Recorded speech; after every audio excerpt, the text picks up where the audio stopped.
this experience just shows me how much love he has for each of his children, no matter how much time has passed. It was in my first area, and my companion and I, she would introduce the Book of Mormon, and I was the one who would stop people on the streets and introduce us, and then she would take over in introducing the Book of Mormon because she was fluent in French, and so I was learning from her. And I got really good at it. For a couple of weeks, I was like stopping everyone, brand new missionary. I was really excited to stop everyone and talk to them. But then my companion got really sick. She was down for about 2 weeks, and the mission president almost put her into the hospital because that's how sick she was. So 2 weeks later, she was starting to feel better, but this one morning, she looked at me and she said, "Sister Stratford, we have to go out today." And I jumped. I'm like, "I'm ready. Okay, let's get ready. Let's get ready. Let's go." And she says, "I don't know why, but we have to go out today." So we got out onto the streets and started walking. And I was 2 weeks out of practice. I was really nervous. I don't know if it was the adversary working. Well, probably adversary working on my nervousness. But an hour had passed, and I hadn't stopped one person. And she was a little nervous too, so neither one of us had. And it was 11:30. It takes us a half hour to walk home. 12, we have to be back at the apartment because, over there from 12 to 2, that's their family time, so we don't talk to people, during their family time. And so here it is, 11:30. We have to start walking back towards our apartment, and I was feeling so bad inside, just thinking, we came out here for a reason.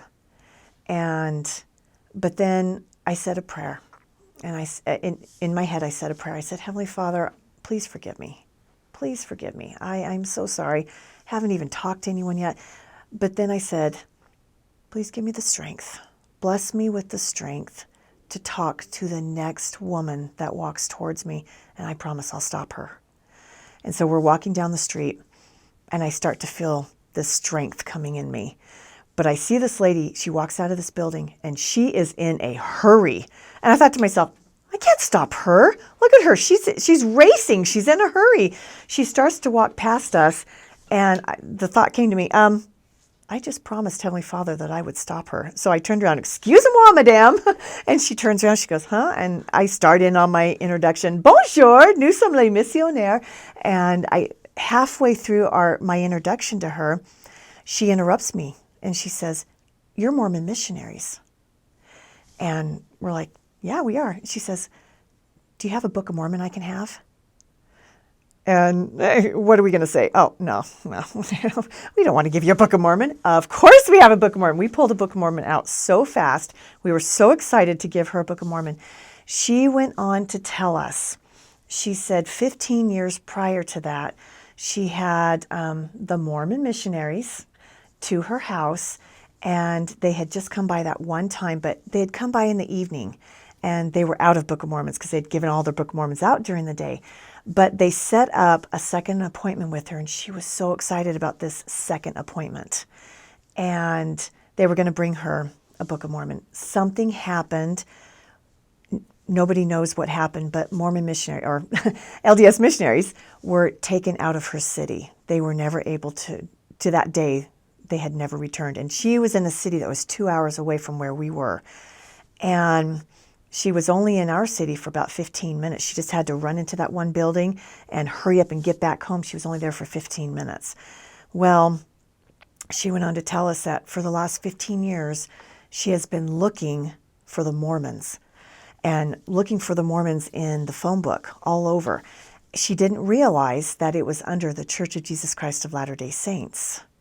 So she was very happy, very thrilled to finally, after 15 years, get a Book of Mormon. She gave us her name, her address, and her phone number so that we could contact our mission president. And so we contacted him, and he said, "I will get missionaries out to her." So after 15 years, it was time. She got her Book of Mormon. And I'm so grateful to my companion who, even though she still wasn't feeling her greatest, the Spirit spoke to her and said, "You need to get out there." And that lady was only there for 15 minutes in our city. But we promised Heavenly Father that we would stop the next lady, and there she was, the one that he needed to speak to us that day. The Lord, his hand is in everything that is missionary work. This is his work. We're his hands. We're there to help him. But we just need to have faith and trust that what happens